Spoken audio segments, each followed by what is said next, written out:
자, 그 다음에 이제 지난번에는 우리 구조식 했잖아요. 그 구조식은 정말 엄청나게 중요한 겁니다, 여러분. 자, 좀 이따 시험 보기로 하고요. 지금 이제 여기 뭐가 나오냐면 20페이지에 화학의 유용성이라고 하는 파트가 나와요. 여기부터 실제로 화학 파트의 1단원입니다. 근데 자, 1단원 답점 이런 게 말로 자자리자자리 풀었으니까 이제 나온단 말이죠.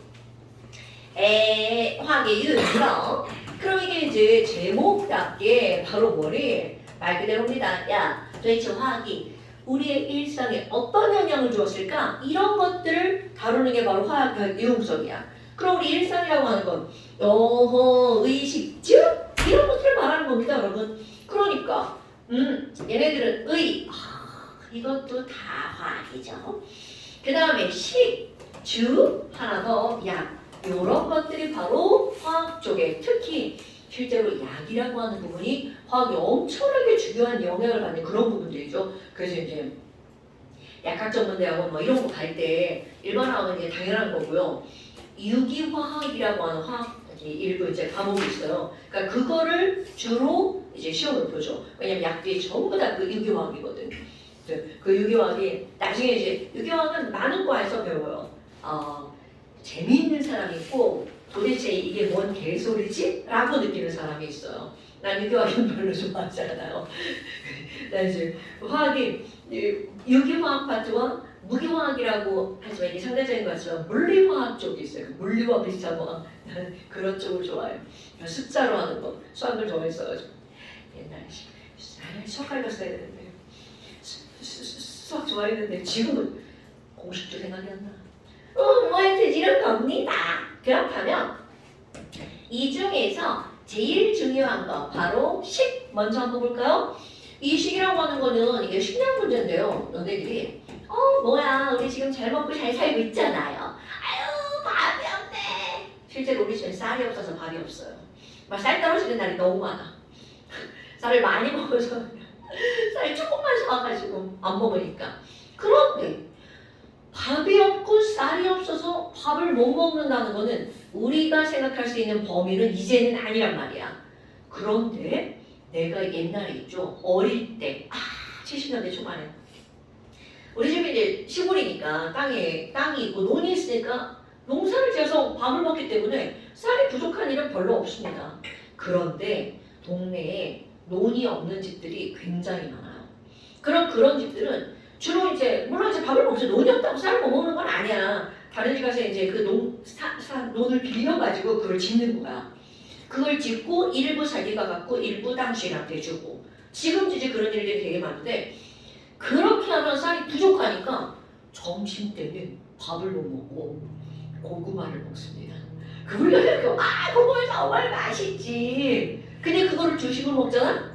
그거만큼 맛이 없는 게 없습니다. 그러니까 이제 그런 일들이 일어났단 말이야.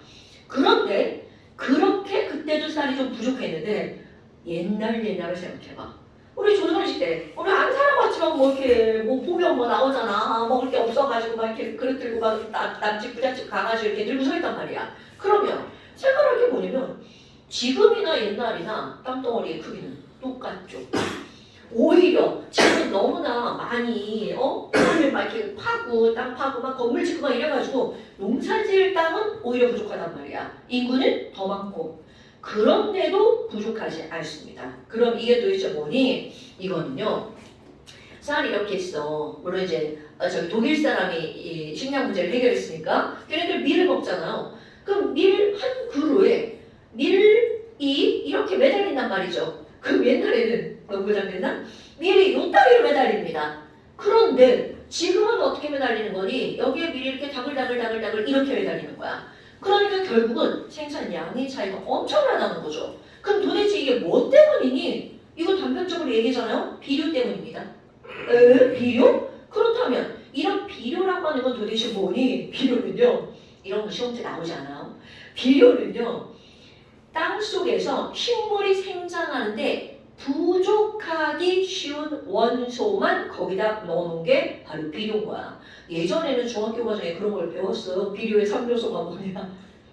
근데 요즘은 그런 거 전혀 다루지 않잖아요. 그 예전이라는 게 내가 학원 강사 생활을 처음 시작할 테니까 아, 오래됐구나. 오래됐구나. 30년 전이네요. 그러니까 이제 그때 그런 걸 배웠단 말이야. 진짜로요. 그럼 그게 뭐냐면 질소, 인, 칼륨이야. 우리 다 알고 있는 것들이잖아요. 그런데 문제는 바로 뭐냐면 이런 질소, 인, 칼륨 중에 생장 속도를 결정하는 게 바로 질소입니다. 이건 식물만 그런 게 아니야. 사람도 마찬가지입니다. 왜냐하면 자 이런 거 커먼센스 우리가 이런 생장을 한다라고 하는 거는 바로 어떤 거냐면 세포의 개수가 증가하는 게 생장을 하는 거야. 그러니까 너네들도 봐봐. 화가 졸라 크죠? 아 이건 뼈막이구나. 그래서 사람이 몸에 되게 크잖아요? 그럼 그 사람은 세포의 개수가 많은 거야. 그러니까 이 아마 중학교 3학년 시험 들걸요? 야 코끼리는 쥐보다 왜 크니? 이렇게 하면 가장 근본적인 게 바로 세포의 개수. 코끼리는 쥐보다 세포의 개수가 많은 거야. 모든 생물은 거의 대부분은 세포의 크기는 똑같습니다. 그건 이제 효율성 때문이죠. 우리 세포 좀 배웠죠? 중삼 세포 배웠죠? 아 미안해. 물어보 내가 잘못했지. 아 이게 아마 중삼 때문일걸요? 유전 나오고 그게 다? 아, 인제되고 나보다. 그러면 지금 여기는 이런 세포의 개수가 많은 건데 문제는 이런 세포라고 하는 것을 이루는 성분이 바로 어떤 거냐면 단백질이라고 하는 성분이야. 그러니까 단백질을 충분히 섭취를 해줘야 세포의 수가 늘어나는 거고 생장을 할 수 있단 말이죠. 그러면 이거는 중이과정이다. 자, 컨센스. 우리 3대 영양소 뭐야? 탄단, 지잖아요. 그럼 탄수화물과 단백질과 지방을 이루고 있는 공통적인 원소는 바로 뭐야? CHO. 그럼요. 단백질은 CHO에다가 뭐가 필요한 거야? N이 필요합니다. 그러면 뭐가 문제야? 공기 중에 질소 졸라 많아. 도대체 뭐가 문제니? 이런 거죠. 그런데 우리 지난주에 수업했던 거. 야, 아니 공기 중에 N 졸라 많죠. 그런데 이 N이라고 하는 질소는 N2라고 하는 기체로 존재하죠? 그렇다면 지금 여기 있는 안녕하십니까? 그럼 여기 있는 이런 N2라고 하는 이놈들을 그냥 사람이 이용하면 참 좋아요. N2다. 이렇게 했어. 그럼 우리 몸속으로 들어갑니다. 혈액속으로도 좀 들어갑니다. 그런데 얘는 몸을 한 바퀴 돌고 그대로 빠져나갑니다. 그럼 몸에 필요 없으니까 나갈 것 같잖아? 근데 절대로 그렇지 않다는 거죠. 우리 몸은 질소를 원해. 질소 나 좋아. 그런데 이것을 삼중결합을 끊어야 이용이 가능하단 말이죠. 그런데 결합이 세 줄이야. 끊기가 쉽다 어렵다? 어렵다라는 거죠. 그러니까 결국은 이거를 끊지 못해서 그 수많은 공기 중에 있는 질소를 이용하지 못합니다. 그럼 사람은 그 질소를 먹으려고 고기를 잡아먹죠. 아우 고기 먹고 싶다. 사실 나는 그런 사람은 아니에요. 고기가 먹고 싶다는 생각은 들지 않습니다. 그럼 이제 소고기도 먹고 돼지고기도 먹고 닭고기도 먹고 생선도 먹었어. 그럼 이거 단백질을 섭취하는 겁니다. 그러면 그 단백질 안에 있는 질소를 우리는 그냥 이렇게 섭취를 하는 거죠. 근데 문제는 식물은 어떡할 거야? 식물이 뭐 지렁이를 잡아먹을 수도 없고 어떡할 거야? 그러다 보니까 이 식물이 생장하는데 문제가 생기는 거야. 그런데 그 질소 비료를 뿌리면 얘를 그냥 공급을 해주는 거야. 공급을 해주는 거죠. 그런데 문제는 이제 그 비료를 만들기까지가 문제인 거야. 아니 이놈의 N2는 사람만 쪼개기가 어려운 게 아니라 기계적으로도 쪼개기가 상당히 어렵다는 거죠. 왜? 몇 중 결합이랑? 3중 결합이랑. 그런데 이게 뭐야? 접속사를 잘 써야 되는데. 자 그런데 하버라고 하는 화학자가 아주 유명한 학자인데요. 하버라고 하는 화학자가 이 질소기체를 뽀개가지고 이용하기 쉬운 걸로 만들어버립니다. 물론 절대로 쉬운 방법은 아닙니다. 압력 300기압 정도. 상상하기 어려운 기압이죠. 온도 200, 300, 400 이 정도. 이 정도에서의 뭔가 에너지를 가지고 걔를 쪼개는 거야. 그럼 이 사람은 어떻게 했니? 질소기체와 수소기체를 이용합니다. 우리 이걸 식 쓰잖아? 식 자체는 졸라 쉬운 식입니다. 이거를 가지고 뭘 만드냐면 NH3, 자, 암모니아 이거를 합성합니다. 자, 그런데 여기서 이거는 엄청나게 어떤 방법이냐면 어려운 방법입니다. 이걸 이제 화학원에서 얘기할 때는 고압 아, 200기압, 300기압, 400기압. 엄청난 압력입니다, 여러분. 거기에다가 고온 200도, 300도 요즘 사실은 이거는 고온 우리가 이제 절대적으로 보면 고온인데요. 얘들 세계에서는 저온입니다. 여하튼 이런 압력과 온도를 가지고 아주 어렵게 암모니아를 생산해냅니다. 그런데 어려운 방법이긴 하지만 얘네들을 어떻게 생산하는 거냐면 대량 생산하는 거죠. 이게 만약에 자연계에서 일어나잖아? 자연계에서는 정말 코딱지만큼씩밖에 안 일어납니다. 그러니까 결국은 하버라는 사람이 공업적으로 어떻게 하는 거니? 바로 요거를 생산하는 거야. 그럼 너네들은 난 이제 누가 설명 좀 많이 했지만 하버가 뭐를 합성했니? 라고 하잖아요. 암모니아를 합성했어. 그러면 이 암모니아를 만드는 건 어려웠거든요. 근데 암모니아는 자 우리 구조그려봐요. 하나 둘 셋 단일결합 3개죠? 끊기 쉽습니다. 그러니까 이거는 그만큼 조작이 용이하다는 거야. 그럼 요걸 가지고 뭐를 만드는 거니? 바로 비료를 만드는 겁니다. 근데 이거는 아주 어떤 방법이라는 거야? 쉬운 방법. 자, 하버는요 암모니아를 만든 사람이에요. 오늘 저 시험지 보내는데 거기다가 하버가 비료를 만들었다. 노노노 하버는 비료를 만들지 않았어요. 하버는 암모니아를 만들었습니다. 아이쿠 그럼 이 암모니아를 대량 생산해서 그걸 가지고 비료를 만들잖아? 그럼 너네 봐. 이걸 대량 생산했으니까 비료값이 어떻게 되겠어? 싸지겠죠. 비료값이 싸지니까 이게 1900년대 초반입니다. 아이고 독일 사람이고요. 그럼 얘네들은 밀밭에다가 이거를 뿌린단 말이죠. 그러니까 밀이 어떻게 자라겠어요? 밀 쑥쑥 자라죠? 그럼 밀 쑥쑥 자라니까 이런 빵값이 어떻게 되나요? 싸지겠죠. 그래서 이 사람이 인류의 이게 독일만이 아니에요. 인류의 식량 문제를 해결했다라고 말을 합니다. 실제로 그렇고요. 그러니까 인류의 식량 문제를 해결한 이 빵값이 싸졌어. 근데 우리나라는 그 시대에 봐봐. 1900년대 초반에 일제강점기잖아. 이런 것들을 들여오기가 되게 어려웠다는 거죠. 그래서 내가 생각하는 거는 뭐냐면 우리나라가 1960년대부터 70년대에 이런 비료들이 들어오기 시작합니다. 근데 내가 그걸 확 느낀 게 뭐냐면 우리 이거 질소 이거 있잖아. 이거를 이렇게 해서 비료를 재료를 만들 수 있게 하는 게 뭐가 있냐면 니네 이런 거 그냥 흘려들어도 돼요. 얘를 쪼갤 수 있는 능력을 갖고 있는 에너지가 있어요. 그게 바로 번개야. 번개 치면 얘가 쪼개집니다. 그래서 옛날에 우리 엄마가 뭐라 그러냐면 나 어릴 때 그랬는데 지금은 다 알죠. 왜 그랬는지. 아이고 번개가 막 번개 겁나 쳐요. 마른 하늘에 날벼락 엄청납니다. 그럼 이게 마른 하늘에 벼락이 치잖아? 그럼 엄마가 하는 말 아유 야 올해는 풍년 들겠다. 엄마는 경험적으로 아는 거죠. 어머니 일제시대로 국민학교 다니다가 끊겼는데 그러니까 그때 그게 바로 뭐냐 번개 치면 얘가 끊긴다는 거야. 그리고 또 하나가 뭐냐면 콩 있죠. 콩이라고 하는 것은 콩뿌리에 이상한 박테리아가 기생해서 살아요. 그걸 뭐라고 부르냐면 들어보실 수도 있어. 콩뿌리에 기생하는 박테리아 뿌리호 박테리아 라고 하는 놈이 있어요. 그 놈은 자기가 박테리아잖아. 그러니까 다른 걸 잡아먹을 수 없으니까 스스로 그런 능력을 키우는 거야. 그래서 이 M2를 직접 이용할 수 있는 능력을 갖고 있는 유일한 거야. 걔가 콩뿌리에 기생해서 살아. 그럼 이제 걔는 공기 중에 있는 M2를 써 지가 크려고 막 그걸 만드는 거야. 근데 쓰고 남을 만큼 만드니까 그 콩뿌리 주변에 막 쓸만한 걸 다 만들어 놓는 거야. 그러니까 콩이 아싸! 그리고 그걸 막 흡수하는 거죠. 그러니까 콩 성분이 뭐야? 단백질, 콩단백질 그게 풍부하죠. 그러면 그게 콩 쓰죠? 콩 쓰고도 남을 만큼 그 콩뿌리 혹박테리아가 뿌리 혹박테리아 그걸 만들어내는 거야.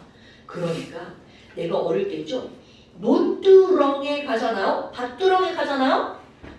그 콩들이 다 심겨져 있는 거야. 그게 비료대용. 그럼 이게 내가 지금도 나 지금 이게 크잖아. 나 옛날에 졸라 조그만했어. 가지고 엄마 찾으러 이제 논에 가는 거야. 막 콩 잎들이 막 이렇게 막 얼굴 막 이렇게 막 긁고 엄마 막 이러고 다녔단 말이야. 그 정도로 컸다는 거죠. 아무리 조그만 해도 뭐 요만을 했겠지. 그러니까 콩이 무성하게 자라죠. 그런데 그게 어느 순간에 논두렁이 깨끗해진 거야.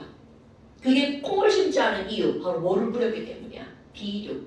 그러면서 쌀 생산량이 진짜입니다. 쌀 생산량이 엄청 늘어나죠. 근데 물론 쌀 품종도 바뀌어요. 생산량이 많은 품종으로. 그때는 밥맛이 중요한 게 아니야. 쌀의 양이 중요한 거죠. 그러니까 그런 일들이 있었단 말이야. 그러면 지금 여기 있는 얘네들은 이렇게 해서 되게 이제 조금씩 이제 빵이 이제 자랐단 말이야. 뭔 거야. 이게 했단 말이야. 그래서 이 질소를 가지고 결국은 이 말도 안 되는 얘기지만 질소가 뭐까지 변해간 거야? 빵까지 변해간 거죠. 그래서 이 하버를 일컫는 말이 있어요. 질소는 공기에 있는 거죠? 이건 내가 붙인 말이 아니야. 공기로 뭐를 만든 사람이라고 부르냐면 빵을 만든 사람. 아마 책 좀 읽는 사람 어디서 들어봤을걸요? 공기로 빵을 만들었어. 그냥 들어봤대. 뭐야? 뭔 개소리야. 공기로 어떻게 빵을 만들어? 근데 옛날에 우리 막 구름빵 이런 그 책도 있잖아요. 그것처럼 그러니까 중간을 빼먹으면 이게 뭔 개소리치가 되는 거야. 그런데 이 하버를 공기로 빵을 만든 사람이라고 부르는 건 바로 이런 것들이라는 거죠. 근데 이 하버는 이제 비운의 화학자죠.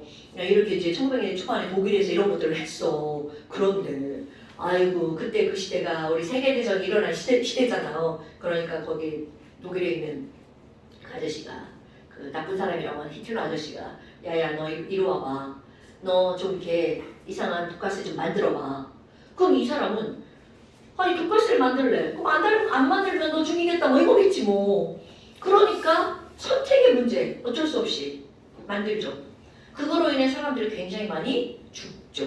그러니까 전쟁이 끝나면 사람들이 야 너 때문에 이런 일이 있었잖아. 너 어떡할 거야. 뭐 우리나라랑 걔네랑 뭐 다르게 뭐 이렇게 속았죠. 그러니까 이 사람이 이제 독일에 있지 못하고 다른 나라로 망명을 해서 거기에서 이제 화학 교수하면서 잘 살다가 죽죠.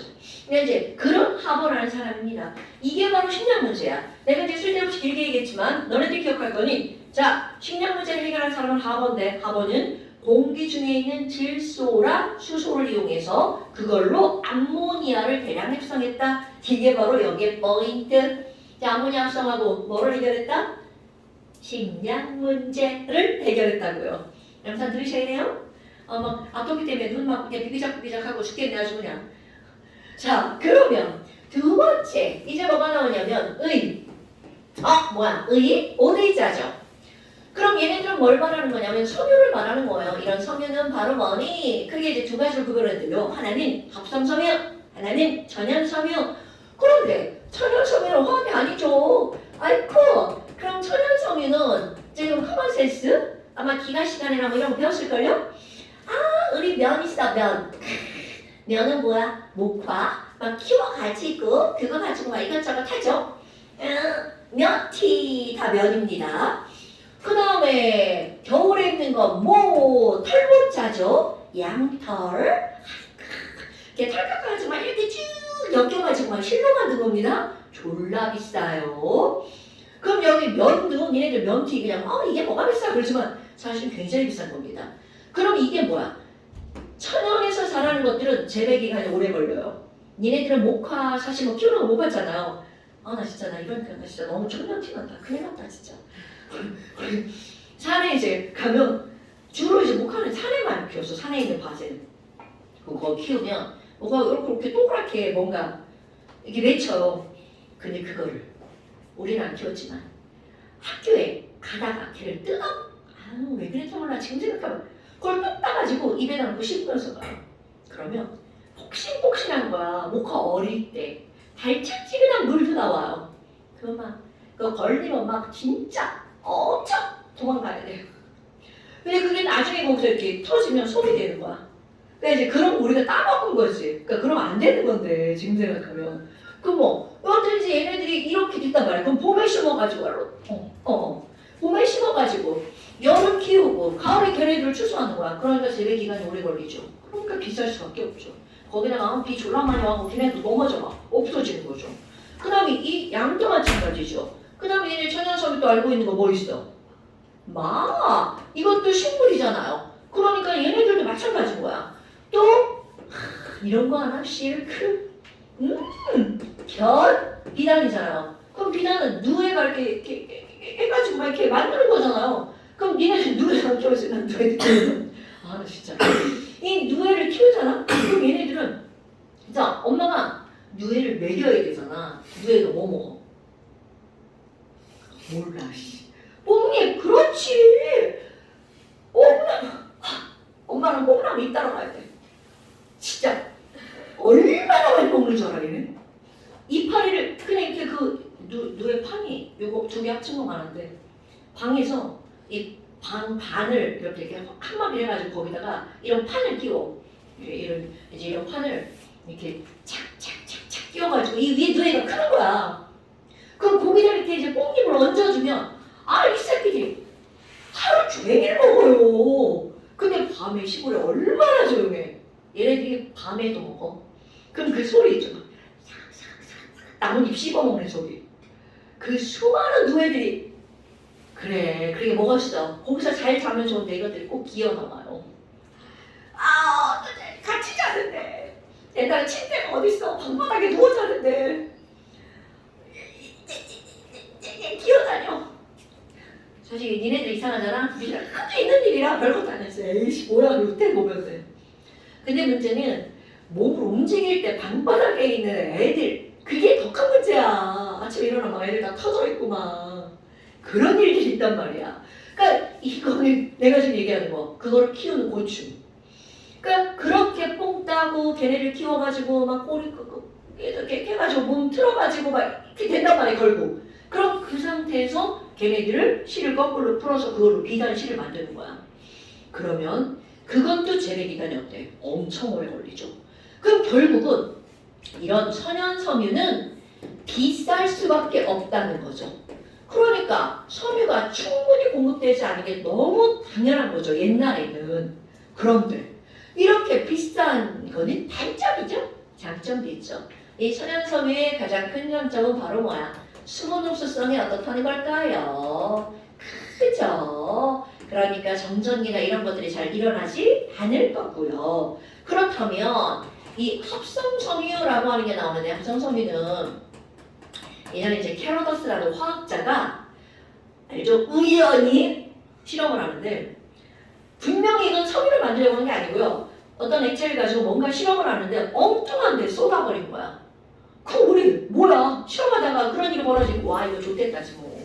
그럼 거기에 있는 걔네들이 완전 엉뚱한 데 섞였으니까 이상한 물질이 만들어졌을 거 아니야. 그러니까 아이고 유리막대가 아이고 어떡하냐 이거 그러면서 이렇게 쭉 잡아당겼는데 뭔가 쭉 딸려 올라온 거야. 그 우리 이제 본능이죠. 뭐 딸려 올라오면 이렇게 말아먹는 거 본능이잖아. 근데 끝도 없이 이게 딸려오는 거야. 근데 더 중요한 거.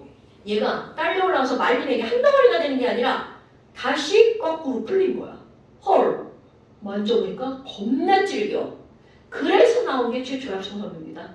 이게 바로 뭐냐면 나일론이라고 하는 거야. 우리는 지금 이거 서유를 자세하게 배우는 게 아니야. 너네들이 기억할 건 타이틀만 기억하면 돼. 나일론의 타이틀. 최초의 합성섬유. 이렇게 기억하는 겁니다. 어머, 그러면 뭐야? 나일론 최초의 합성섬유. 아이고, 합성섬유 맞았네. 최초의 합성섬유. 거기다가 나일론은요 엄청나게 질깁니다. 그런데 이 나일론으로 뭘 만드니? 질겨서 찢어지지 않는 거. 자, 얘 그물 있죠? 축구 골 때 그물, 네, 낚싯줄 이런 것들을 다 뭘로 만드는 거냐면 그물로 만들어요. 나일론으로 만들어요. 거기다가 또 하나 지금 스타킹이라고 했잖아요. 이 스타킹은 질긴 걸로 만드는 게 아니라 이게 질기기 때문에 아주 얇게 만들 수가 있죠. 얇아도 안 끊어지는 거니까. 그래서 얘네들은 아주 얇게 만들 수 있단 말이야. 그래서 이걸로 뭘로도 만드냐면 스타킹. 그런데 얘뿐만이 아니라 모든 합성섬유의 최대 단점이 있죠. 정전기. 얘네들요. 여러분 합성섬유의 가장 기본적인 재료가 뭐냐면 석유입니다. 그러니까 물하고 안 섞이죠. 그럼 물하고 안 섞인다는 건 얘네들은 무슨 흡수성이 엄청 떨어진다는 거야. 수분 흡수성이 엄청 떨어지죠. 수분 흡수성이 떨어지니까 정전기가 발생할 거고요. 그리고 석유로 만들었으니까 최대 단점이죠. 열에 약하다는 거죠. 그럼 뭐야? 열에 약하다. 근데 이 열에 약하다는 어떤 걸로 좀 알 수가 있냐면 우리 교복 치마나 교복 바지에 우리 막 학교 의자에 막 이렇게 앉고 막 한 1년쯤 입으면 이 엉덩이 어때요? 느낌 맨질맨질. 그런 거 몰라요? 교복 엉덩이 막 만질만질해가지고 우리 딸 교복 그렇게 됐던데? 니네 못 느끼는구나. 교복을 안 입었어. 요즘에는 거의 체육복 입죠? 그 문정품 체육복 우리 집 아직도 그 보라색 체육복 있어. 우리 딸 중학교 2학년 때만 바뀌었거든. 그러니까 걔도 있고 그 이렇게 2줄짜리 체육복 아직도 있어요. 버려야 되는데 그냥 갖고 있네요. 이제 그런 것들인데 그걸 입으니까 교복을 많이 안 입잖아. 보라색 체육복일 때는 애들 체육복 안 입고 다녔어요. 체육복이 바뀌면서 이제 많이 입고 다녔지. 근데 뭐 여하튼 교복이 그러다 보니까 엉덩이가 반질반질해져요. 엄마들 다 알아요. 그게 앉아있으면서 마찰이 생기잖아. 그 열 때문에 섬유가 아주 미세하게 녹아버리는 거야. 그러면 그런 것들이 이제 열이 약하다는 거에 가장 이제 반증인데요. 다림질 할 때도 그래서 되게 조심스럽죠. 엄마들 교복 다림질 그냥 하면 진짜 거기가 완전 맨질맨질해져요. 다 녹아가지고. 그러니까 꼭 이제 뭐 깔고 이렇게 하는 거 아니면 이제 세탁 동안 끼죠. 그럼 이게 이제 합성섬유의 특징. 그 다음에 이렇게 최초의 합성섬유가 나왔잖아요. 그럼 뭔가가 나오면 그 다음 이제 또 시도를 하죠. 그래서 나온 게 바로 뭐냐면 너네 아는 거 폴리에스터라고 하는 섬유가 등장합니다. 들어봤나요 여러분? 그럼 이 폴리에스터의 타이틀 폴리에스터는 뭐니? 얘네들은요 지금 너네들이 가장 많이 이용하는 섬유가 폴리에스터입니다. 아이쿠야 그럼 얘는 뭐니? 가장 널리 이용되는 거. 그런데 그 이유가 있겠죠. 왜 그러니? 구겨지지 않아요. 그러니까 옷이 구겨지지 않아요. 내가 볼 땐 이거는 싼 거라 성분표가 없어요. 이거는 분명히 폴리에스터일 거라는 거죠. 아무리 어떻게 해도 구겨지지가 않습니다. 이것도 폴리에스터일 거예요. 이거는 느낌 상표가 없어요. 그런데 폴리에스터의 가장 큰 특징이 뭐냐면 너네 겨울에 입는 패딩 있죠? 패딩의 겉감은 100% 폴리에스터입니다. 너네 패딩 구겨지는 거 봤어요? 걔네들 막 이게 막 단지 막 롱패딩 막 이렇게 앉아가지고 막 비비작비비작해. 그럼 처음에 구겨질 것 같은데 이렇게 털면 그냥 펴집니다. 그게 바로 폴리에스터 구김이 없다의 매우 중요한 특징. 그 다음에 이제 하나만 더 뭐가 나오냐면 폴리아크릴이라고 하는 게 등장합니다. 그럼 이런 폴리아크릴은 뭘 생각하면 되냐면 이렇게 이름 쓰면 되게 어렵잖아요. 겨울이 되면 막 이렇게 목도리 짠다고 막 어디 털실 갖다가 막 이렇게 막 뜨개질도 하고 막 그러죠. 뜨개질실. 그게 바로 폴리아크릴. 그러면 얘네들은 바로 뭐니? 특징. 보온성이 되게 좋다는 게 특징입니다. 그러다 보니까 아주 비싼 무엇을 대신하는 섬유냐면 모를 대신하는 섬유예요. 그래서 이게 뭐가 있냐면 내가 이제 털실이에요. 털실이라고 하는데 이런 털실은 이게 성분표를 보잖아. 폴리아크릴 100% 이렇게 나오잖아. 그건 싼 실. 그런데 거기에 뭐가 한 20, 30, 40% 들어가잖아요. 실값이 막 겁나 뜁니다. 그러니까 이제 그게 뭐가 비싸서 그런 거죠. 예. 그런데 옛날에 이제 우리 엄마 목도리 하나 떠주는데 뭐 좀 들은 걸로 떠줘야 되잖아. 목도리 하나 뜨는데 실값만 10만 원 들어있어. 그게 20년 전 얘기다. 그러니까 그 정도로 뭐가 비싸다는 거죠. 그걸 폴리아크릴로 뜨면 아무리 얘를 잘 만들어도 이게 좀 까실까실하죠. 합성섬유니까. 그래서 이제 요걸 좀 섞어 있는 실을 사니까 이제 그렇게 비싸지는 거야. 그럼 뭐 여하튼 여기는 이런 친구들은 바로 이런 거야. 그런데 봐라. 이런 보온성이 좋다는 말을 반대로 표현하면 보온성은 내 몸에 있는 열이 밖으로 빠져나가는 걸 막는 거잖아. 그럼 반대로 밖에가 열이 많다면 밖에 있는 열이 내 몸으로 들어오는 것도 어때야 돼? 막을 수 있는 거죠. 그러니까 그런 걸 이용해서 뭘 만드는 데 사용을 하냐면 나보다 더 내 온도보다 내 몸의 온도보다 뜨거운 곳, 불나는 곳이죠. 그러니까 이런 것들은 어떤 것도 만들 수 있냐면 소방복에 도 사용이 되죠. 소방복을 전부 다 털실로 만든다는 뜻이 아니에요, 여러분. 그 일부의 성분으로 얘가 들어간다는 거죠. 왜? 열이 들어오는 걸 막아야 되니까. 소방복이야 뭐 아주 복합적인 특수섬유라 얘가 뭔지를 잘 모르죠. 그러니까 이런 데도 폴리아크릴의 일부가 들어간다라는 거야. 그러니까 이런 세 가지 것들. 선생님은 설명은 길게 하지만 너네들이 이런 타이틀적인 내용만 기억하고 있으면 된답니다. 합성섬유는 수분 흡수가 안 되기 때문에 정전기가 많이 발생한다. 열에 약하다. 이런 것들이요. 그래서 봐봐 이게 석유로 만드니까 이게 문제가 어떤 점이 생기냐면 석유를 만들면 석유 가격이 올라가. 그럼 온 제품이 다 올라갑니다. 지금 나는 이게 석유로 만드는 걸 이게 옷만 얘기하죠. 그런데 너는 봐라 모든 플라스틱 석유가 기본 재료예요. 거기다가 모든 고무 이것도 석유가 기본 재료죠.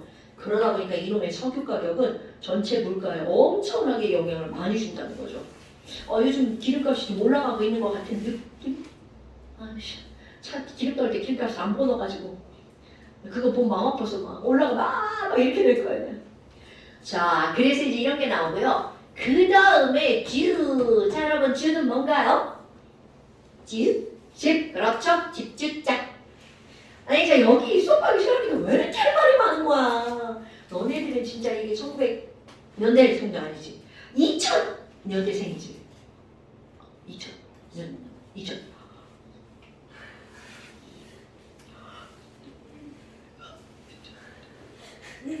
2012년?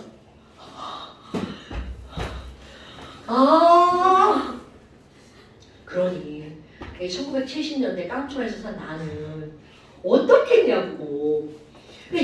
이런 것들을 변화된 과정들을 다 보고 산 거야.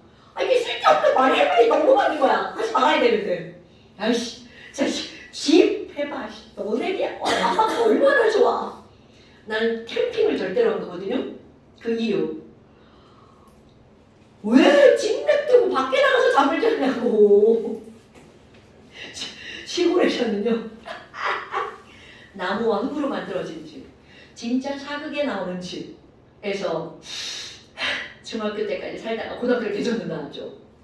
그러니까 이런 집들의 재료가 벌써 바뀌는 거야.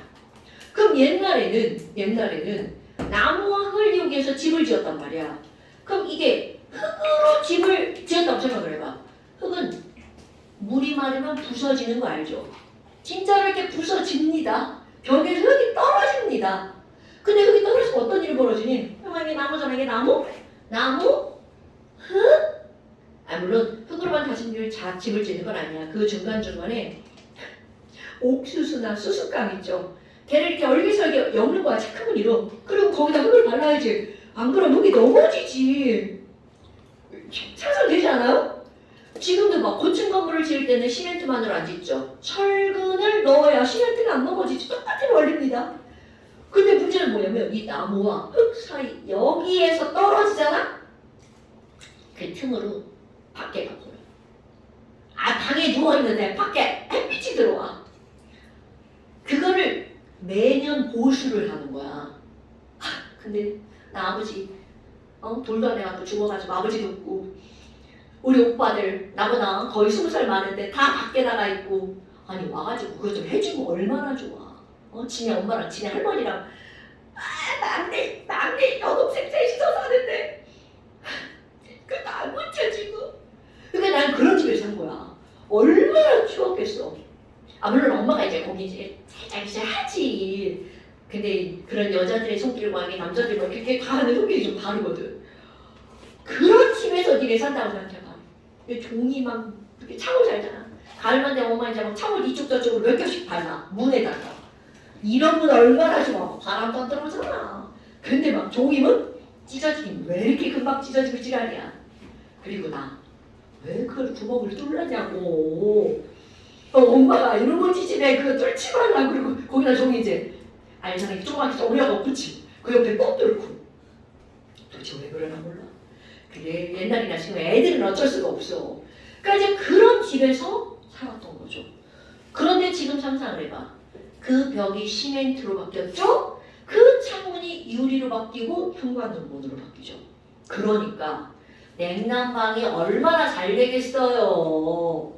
그런데 그런 좋은 집 냅두고 캠핑을 하자는 거야. 난 맨날 그런 캠핑 같은 생활을 했는데 그러니까 캠핑을 안 가죠. 그러면 이게 집의 재료에서 바뀐 가장 중요한 게 바로 뭐냐면 시멘트입니다, 여러분. 그래서 화내서 이런 왜 가르치자 할 수가 없어요. 그래서 우리 그냥 간단하게 그냥 이런 걸 하면 됩니다. 그럼 이런 시멘트는 바로 뭘 만드니? 이거동화학입니다. 시멘트를 만드는 주 재료가 석회암이에요. 다행히 우리나라는 석회암이 졸라 많이 나와요. 그러니까 시멘트 가격이 그렇게 많이 비싸지 않다는 거죠. 그러면 시멘트는 석회암으로 만드는데요. 석회암이라고 하는 건 CaCO3 우리 앞에서 공부했던 것들이죠. 그럼 이 석회암을 가열을 하잖아요. 뭐가 날아가 버리니? 중요하잖아. CO2 훅 날아가 버립니다. 나머지가 중요한 거야.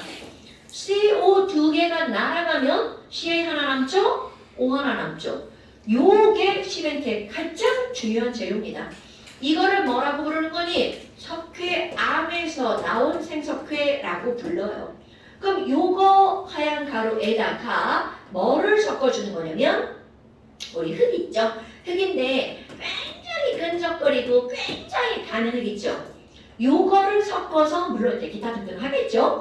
그렇게 해서 만드는 게 바로 뭐냐면 시멘트. 그러니까 시멘트는 입자가 굉장히 고와요. 그러니까 여기 지금 어디가 시멘트 벽이냐면 종이가 다 붙어있으면 모르죠? 이게 시멘트 벽이에요.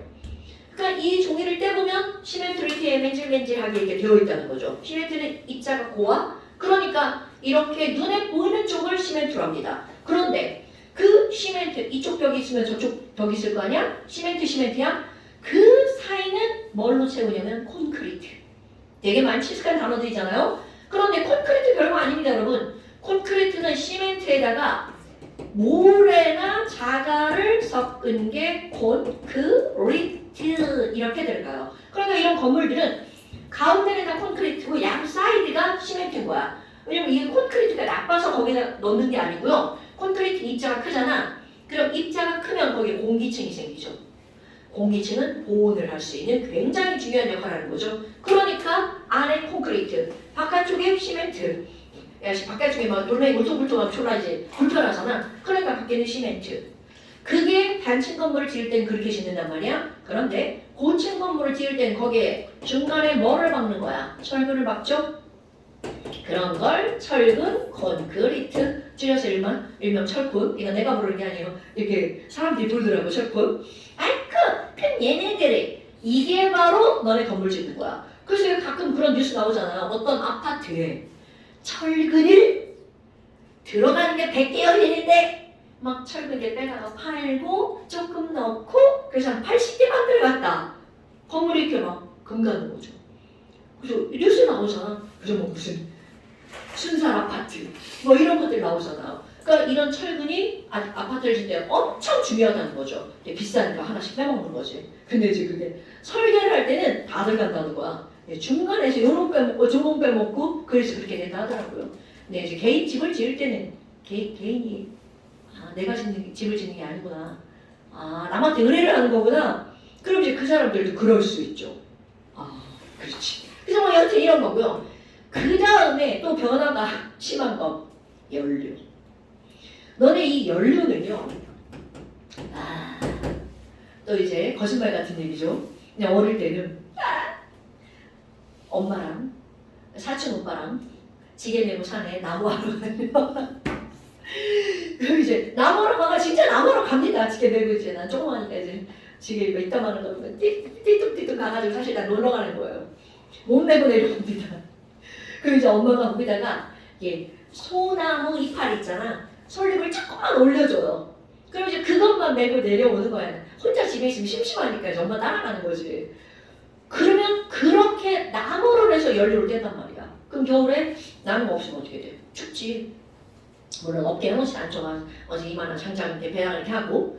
그러다가 집이 연탄으로 바뀝니다. 그리고 지금 시골은 기름을 쓰죠. 석유를 씁니다. 지금도 석유를 씁니다. 그런데 너네 봐봐. 너네들의 연료. 너네들 니네 집에 연료로 뭐 써? 뭐지? 몰라요? 당연히 모르죠. 그냥 뭐 버튼만으로 집이 따뜻해지는데 뭔지 어떻게 알아? 그럼 우리 이제 지역 난방이라고 하잖아. 그럼 지역 난방이라고 하는 그런 것들에서 연료를 쓰는 거 석탄을 쓸 수도 있고요. 그리고 저기를 쓸 수도 있겠죠. 그런데 이제 너네들이 알아야 되는 연료가 기체 연료. 굉장히 깔끔하고 다루기 편한 거. 자, 그래서 절대로 까먹으면 안 돼. 연료는요, LNG. 이거 지난 시간에 한 것 같네요. 자, LNG라고 하는 거는 이거는 어떤 거냐면 맨 끝에 있는 G는 가스라는 뜻입니다. 그런데 이 가스 상태로는 부피가 크기 때문에 운송하거나 저장하기가 되게 불편하죠. 그러니까 얘를 압축하는 거야. 기체 분자들의 거리가 멀잖아. 그럼 압력을 가서 쭉 줄여. 그럼 얘네들이 부피가 줄어들겠죠. 그래서 뭘로 만든 거냐면 L, 리퀴드로 만듭니다. 그래서 액체로 만든 liquefied, 한글로 쓸 거예요. 너무 길어요. 액체로 만든 가스라는 뜻이에요. 그런데 그게 무슨 가스니? N, 내추럴 가스. 내추럴. 그럼 내추럴 우리말로 바꾸면 바로 뭐가 되는 거야? 천연. 그러니까 액화 천연가스라고 하는 게 너네들 부엌에서 나오는 가스입니다. 그러면 얘네들을 우리가 일명 부를 때 무슨 가스라고 부르는 거냐면 도시가스라고 부르죠? 그럼 이제 화학에서는 도시가스의 성분이 뭔지를 알아야 돼. C가 하나짜리, 자 그리스, C가 1, 뭐라고 부르나요? 까먹으면 안 됩니다. 오늘 시험 볼 건데. 메타, 오케이. 그래서 메탈에다가 AN이 붙여서 메테인 가스, CH4. 이게 바로 너희들 부엌에서 가스 틀면 밥하는 데 쓰이는 가스가 바로 메테인 가스입니다. 여러분, 커먼 센스이면서 시험 문제입니다, 여러분. 아이쿠! 그럼 이런 거 말고, 자, LPG라고 하는 가스가 있습니다. 자, 이걸 위에가 LNG를 도시가스라고 하잖아요. 밑에 게 시골가스입니다. 뭔 개소리야. 원래 없는 단어예요. 내가 만든 거예요. 근데 이거 시골가스라는 말은 없어. 근데 왜 내가 이렇게 말을 쓰냐면 실제로 시골에는 LNG를 쓸 수가 없습니다. 왜냐면 LNG는요. 니네 도시가스관 있는 거 봤어 못 봤어? 집에 있어. 아니 왜냐면 이렇게 물어봤다. 우리 저희 집에 인덕션 쓰는데요. 뭐 이럴까 봐. 인덕션 쓰는 집은 당연히 관이 없지. 그런데 예전에 거기에 기본 설치가 다 도시가스였단 말이야. 그럼 그 땅 속에서부터 우리나라 저기 도시가스 대전에 저쪽에 있어. 그럼 거기부터 이제 땅하고 관을 묻는 거야. 그래가지고 니네 집까지 그 관을 통해서 공급이 되는 겁니다. 그게 도시가스야. 그러면 도시에서는 그 땅 파고 묻는 가격을 아파트 봐봐. 집 졸라 많잖아. 걔네들이 돈을 다 나눠서 내는 거야. 그럼 그 설치비가 엄청나게 비싸다는 거죠. 근데 시골 봐. 집이 쪽이 하나. 우리 집만 해도 우리 집 저기 500m 근방에는 집이 없어요. 시골에 지금 있는 집이. 그러니까 그 도시가스가 들어온다고 관을 넣잖아. 그 관 묻는 가격이 어마무시합니다. 그러니까 시골에서는 이 LNG를 쓸 수가 없어요. 그럼 이제 뭘로 쓰는 거니? LPG. LPG는 가스가 이렇게 통에 들어가 있어요. LPG. 이거 용어하지 않죠. 용어하나? 내 무릎부터 여기 발부터 허리까지 그 동그란 통 있죠. 봤을걸요? 그게 바로 LPG예요. 그럼 그 LPG를 전화하죠. 가스 떨어졌어요. 그 전화하면 그게 갖고 옵니다. 그래서 연결해 주는 거야. 그러니까 얘는 운반이 쉽죠. 그러면 이런 LPG는 운반이 쉬운데 자 똑같아요. L가스, 액화 가스입니다, 여러분. 그런데 이 액화 가스인데 이 P가 바로 뭐냐면 이 단어가 좀 어려운 단어 같아요. 페트롤룸. 뭘까요? 페트롤룸. 석유. 오케이. 이 페트롤룸 석유가스입니다. 액화 석유가스. 뭐야 이게? 액화 석유가스. 이게 바로 LPG야. 그럼 얘네들은 이동이 쭉 LNG보다 용이합니다. 그래서 시골에서 쓰는 거야. 근데 문제가 뭔지 알아? LPG 가격 졸라 비싸요. LNG보다 훨씬 비쌉니다. 그러니까 시골 사람들은 더 비싼 가스를 쓰고 있는 거죠. 그래서 우리 시골도 뭘로 바꿨냐? 가스 안 쓰고 인덕션으로 이제 다 바꿨죠. 왜냐면 이건 밥하다가 그 통에 있는 가스 떨어져 봐. 갑자기 뭐 하고 있는데 막 불이 안 나와. 그럼 진짜 막 전화하는 거야. 가스 떨어졌어요. 그럼 이제 갖고 오죠. 그럼 그동안 아무것도 못하지. 그 옛날에 우리 엄마 가스 쓸 때.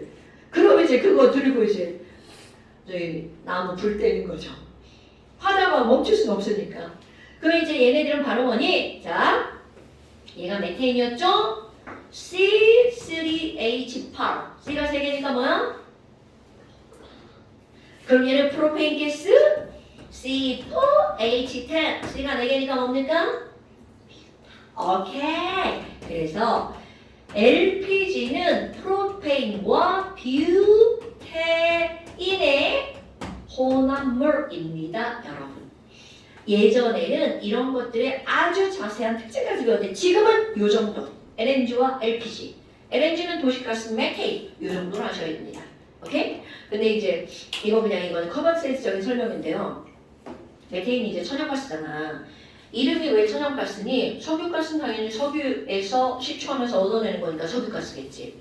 그런데 이름이 천연가스인 이유는 천연에서 발생한다는 거죠. 오, 그럼 되게 좋은 거 같잖아. 근데 문제는 이 아무리 천연에서 발생해도 양이 많아야 쓸모가 있는 거지 조금 발생하면 쓸모가 없잖아요. 근데 얘가 어디서 발생하는 거냐면 가장 대표적으로 물질이 썩을 때 나오는 거야. 메탄가스. 물질이 썩을 때 자연스럽게. 그럼 이 친구가 이제 공기중으로 이렇게 퍼져나가잖아요. 그럼 쓸 수가 없어. 너무 조금이라. 그럼 그것들이 온실가스에 엄청나게 기여를 하는 온실가스입니다. 그러니까 얘가 천연에서 돌아다니면 지구온난화를 일으키는 주범이 되는 거죠. 그런데 너네 봐. 지구온난화의 원인 물질이 뭐야? 그럼 일산화탄소요 라고 얘기를 하지 얘라고 얘기를 안 하죠. 그 이유는 이 메테인 가스는 공기 중에 생겨나잖아요. 그런데 어딘가에 막 불이 있어. 그럼 그 조금 있는 아주 소량의 메테인 가스가 같이 타버립니다. 반응성이 크기 때문에 타버리면 없어지기 쉬워요. 생기기도 쉽지만 없어지기도 쉬운 거야. 그래서 이게 메테인 가스는 이건 여담이고 그냥 상식인데요. 시험 문제는 안 나와요. 풀을 주로 먹는 초식동물들 있죠. 소, 말, 이렇게 큰 애들, 걔네들 위가 굉장히 많다잖아요. 그러니까 이 풀들은 소화가 잘 안 되니까 위가 많아. 그런데 소화가 안 되는 중간 과정, 그 과정에서 이 메탄가스가 나온대요. 메테인 가스가. 그래서 소가 트름을 하거나 말이 트름을 하거나 방귀를 뻥 끼면 그 안에 메탄가스가 메테인 가스가 엄청 많다는 거죠. 그래서 그게 지구온난화를 일으킨다는 거야. 그래서 어떤 그 환경운동가들은 난 소고기 안 먹을 거야. 진짜로 그런 사람이 있대요. 소를 키우려면 거기서 주로 많이 발생하니까. 그런 사람들도 있대요. 그냥 내가 주워들은 얘기. 어머, 그럼 이렇게 연료라고 하는 게 나왔어. 거기다가 하나 더 하잖아요. 유리. 자, 너네들 이제 우리 베란다 있잖아. 이 베란다 유리가 전부 다 종이로 바뀌었다고 상상을 해봐. 아, 끔찍하지 않아요? 거기 막 종이 통으로 막 이제 막 바람 막 엄청 들어올 거야. 그리고 금방 찢어질 거고요. 그런데 이 유리는 뭘로 만드니? 이런 것만. 유리 석영으로 만듭니다. 이거 꼭 기억하셔야 돼요. 유리하면 모래 떠오르면 안 돼. 유리는 뭘로 만들어? 모래야. 당연히 그건 우리 아기 때는 그렇게 기억하죠. 그런데 그 모래 속에 있는 SiO2로 유리를 만듭니다. 자, 석영은 SiO2. 읽어볼까요? 뒤에부터 산화규소. 오케이. 이 산화규소가 유리의 주성분. 물론 이걸로만 유리를 만들면 유리가 와장창창 엄청 쉽게 깨집니다. 그러니까 거기다 뭔가 조작을 하죠. 그래서 강화 유리를 만든단 말이죠. 그럼 뭐 여하튼 우리가 기억할 거 유리는 석영으로 만든다는 거죠. 아하. 그럼 이렇게 해서 너네도 이제 의식주까지 했어. 그럼 그 다음에 이제 나오는 게 바로 뭐가 나오니? 약. 참. 이것도 봐. 우리 지금은 아파봐. 막 병원에 가잖아요. 에이구 딸 하나 키운다고 아주 그냥 병원에 엄청 다녔네요. 니네들도 이제 마찬가지죠. 그러면 이런 거 하유라 완성 한번 다음 시간에 준비하는 거야? 오케이? 너 대답 안 하는겨? 그러면 지금 있는 이런 약이라고 하는 건 옛날에는 어땠니? 라는 거죠. 이제 이게 화학이라는 거죠. 화학. 약. 옛날에 이제 또 옛날 얘기죠. 약이 어딨어? 아프잖아? 그럼 이제 왜 이렇게 어릴 때 많이 아픈 거야? 크면 안 아픈데. 엄마 머리 아파. 그래 머리가 왜 이렇게 아픈 거야? 엄마 머리 아파. 그럼 엄마가 마당에 가가지고 이상한 걸 캐와요. 다시 와요. 마당에서 이상한 걸 캐와요. 그리고 걔를 잘 삶아가지고 그 물을 먹여요. 졸라 맛없어. 그러면 요만큼 덜 아파요.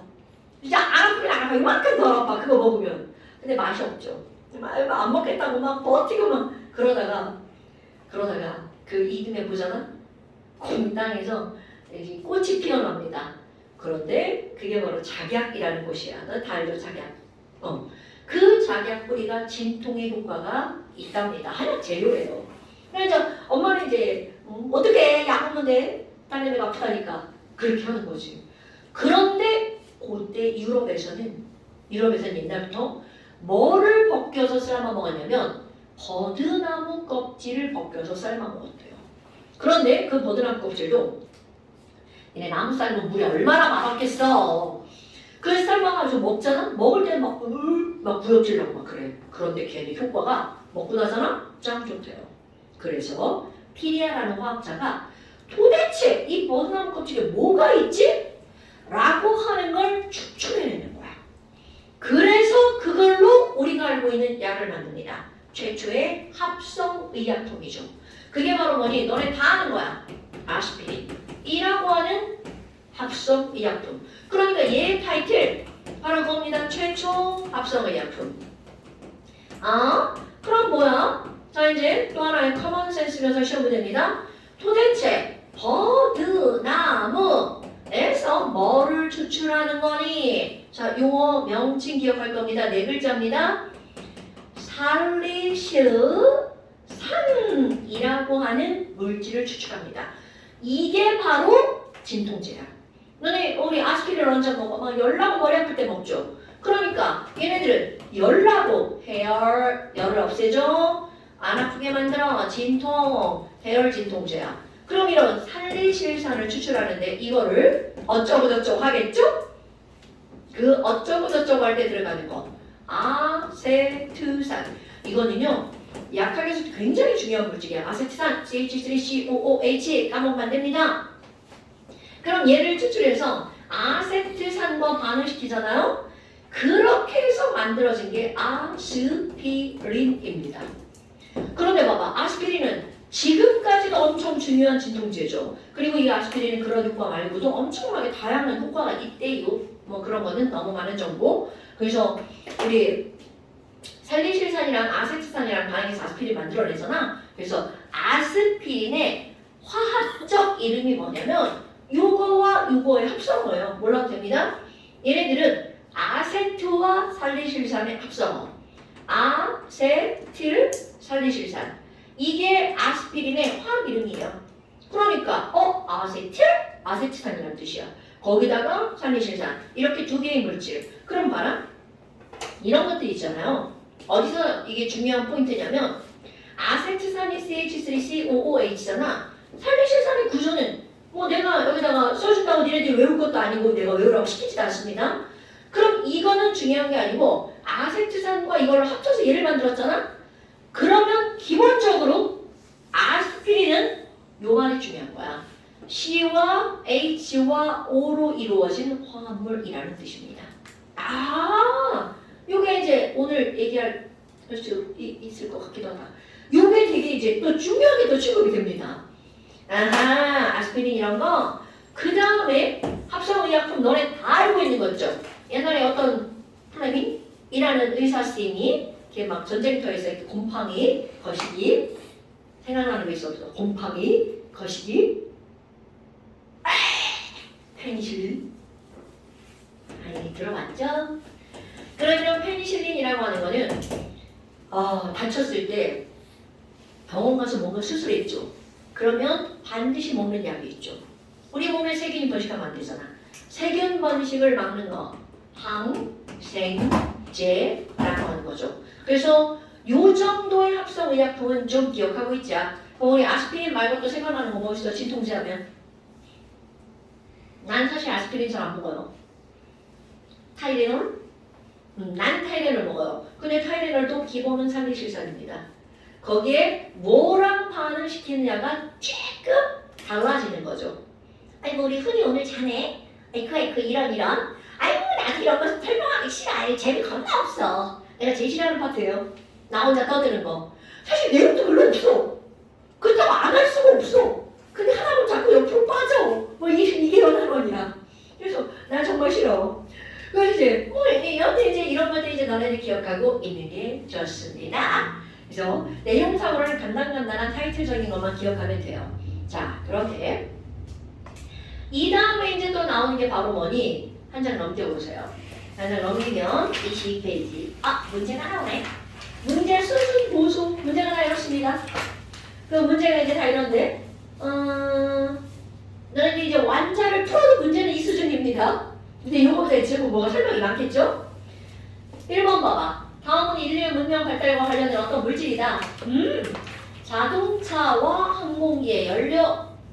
그 다음에 3번은 에너지원. 그럼 우리만 자동차 연료, 에너지원 다 석유죠. 그 다음에 플라스틱, 합성고무, 합성섬유의 원료 다 석유네요. 그 다음에 또 암모니아 합성. 이런 거는 수능에도 나와요. 별것도 아니잖아. 암모니아 합성 반응에 대한 설명을 오는 것은 자 누가 만들었나요? 하버 아저씨. 이거 이름도 기억하셔야 돼요. 하버. 내가 사람 이름 몇 개 외우라고 안 하는데 그 중에 하버가 외운 겁니다. 하버. 그럼 얘는 암모니아 합성이 이루어진 거 맞죠? 공기 중에 자 이게 애들을 헷갈리게 만든 거야. 분명히 공기 중에 있는 질소로 만든 거 맞죠? 그런데 암모니아는 NH3이기 때문에 질소와 뭘로 만든 거야? 수소로 만든 거야. 그런데 있죠? 이거 내가 만든 예문 아닙니다.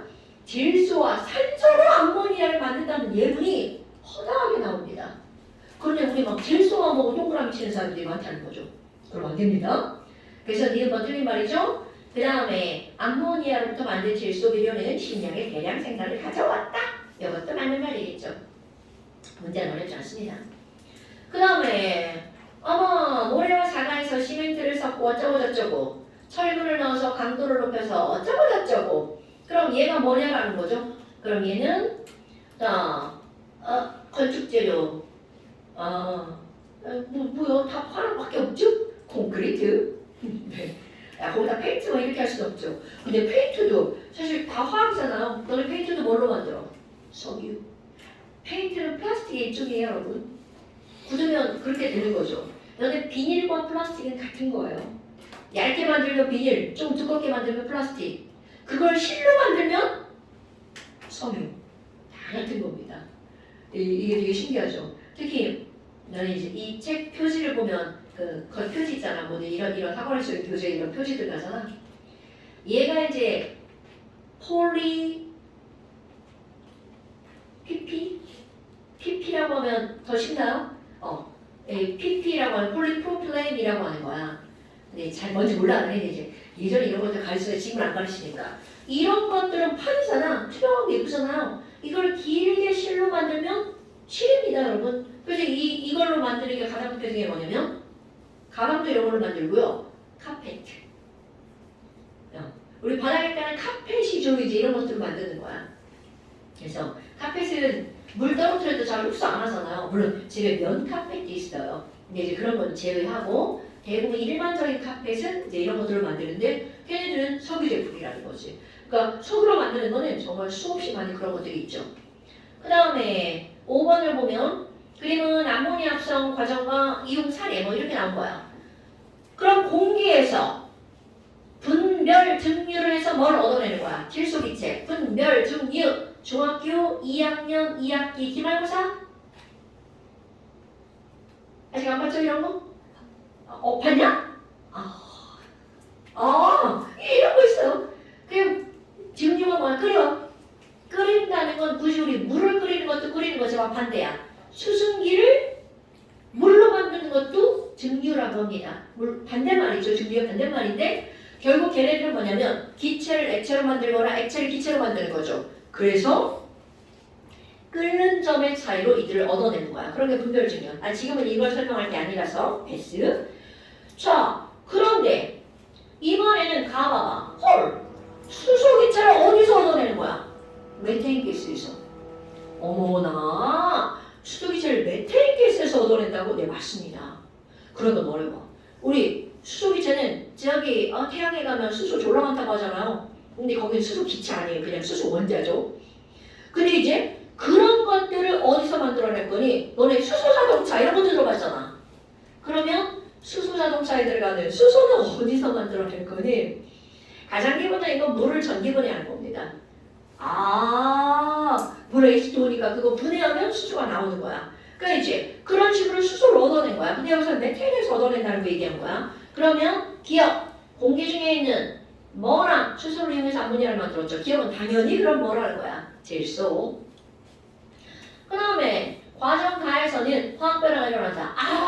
이런 단어들. 여러분 중학교 3학년 과정에 아마 시험 봤을 것 같은데 내가 교생실 신나갈 때 이거 가르쳤던 것 같은데 화학 변화와 물리 변화 시험 봤죠? 아니 자 2학년이자 여기 3학년 2명이죠. 에?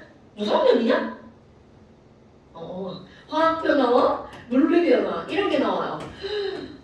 이거 근데 여러분 되게 간단한 건데요. 자, 중3 과정 수준을 말고 우리가 지금 시험 보는 과정. 여러분 화학 변화는요 바로 어떤 거냐면 화학식이 달라지는 변화 있죠. 이거는 화학 변화입니다.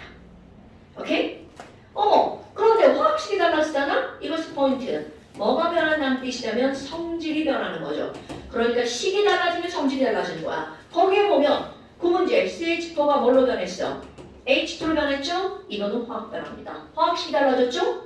완벽하게 성질이 변하는 거죠. 그런데 머리카락을 잘랐어요. 싹도. 그럼 얘는 성질이 변하는 게 아니라 모양만 변하는 거죠. 그러니까 그런 것들은 물리적 변화. 그럼 이 물리적 변화는 모양 또는 상태, 고체, 액체, 기체 이런 것들이 변화가 되는 걸 우리는 물리 변화라고 하죠. 그러니까 얼음이 물이 되고 물이 얼음이 되는 거 아니고 수증기가 되는 거 이런 것들이 다 물리 변화.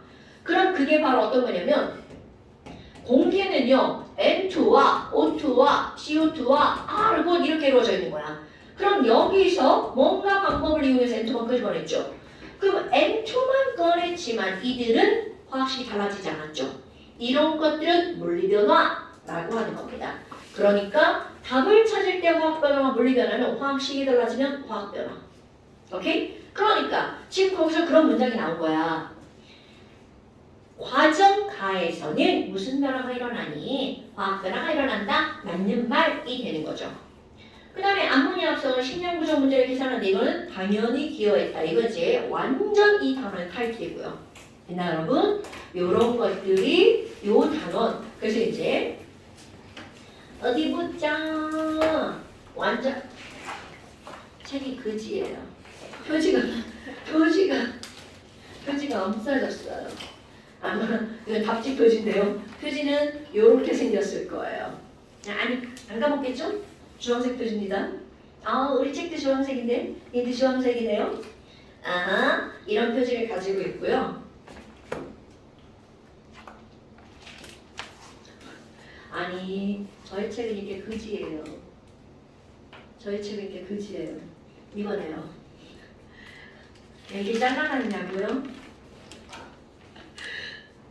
나이가 먹어가지고 이 책이 무거워서 못 들어요. 나만 그런 거 아니니 엄마들도 다 그래요. 노화의 일종이. 그게 단어별로 잘랐어요. 그죠? 일단은.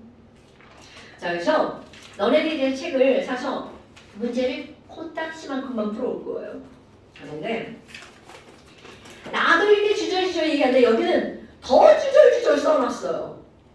그래서 나름대로는 아닌데 이 부분은 정독도 숙제입니다. 맨 첫째 이렇게 펴고 정독하시고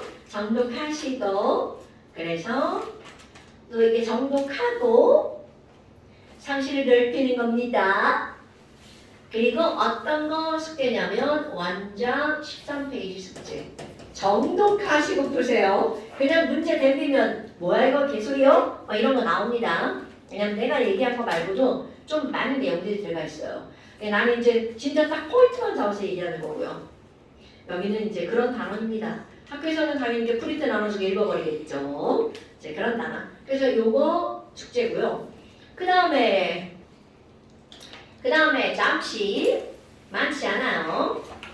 잠시 11페이지 알쿠 많지 않아요. 자 11페이지 안 많아요. 여기 11페이지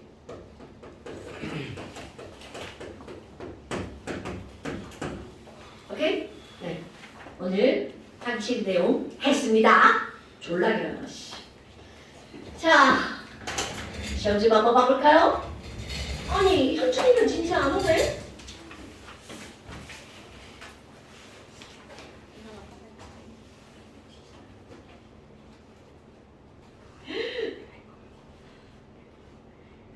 언니 확인을 안 하시는데?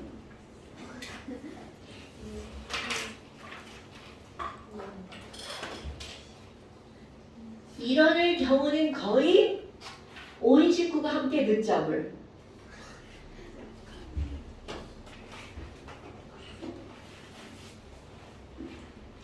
자, 어디 보자.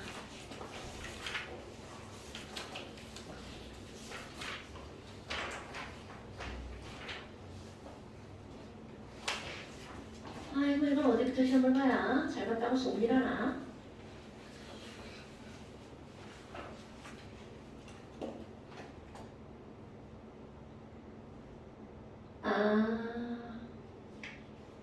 전자배치만 한 번 더 봐볼까? 아니, 전자배치 둘. 여러분, 전자배치 어마무시하게 중요한 겁니다.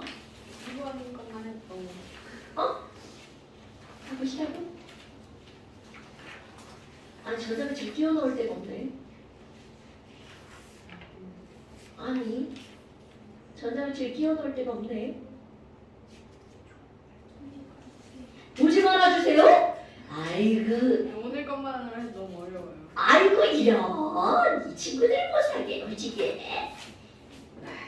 야 전자배치 세 줄이네.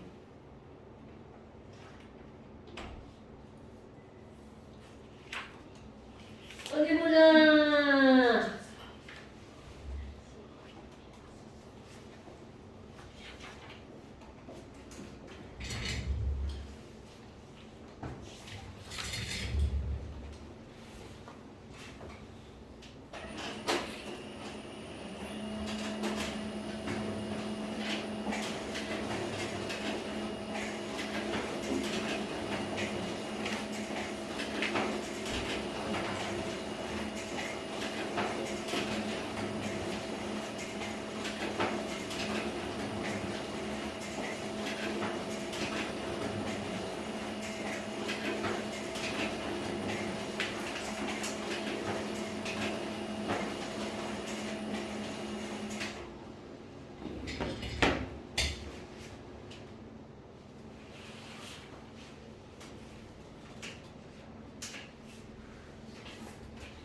자, 어디 봅시다.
아이고 이거 계속 켜놨네.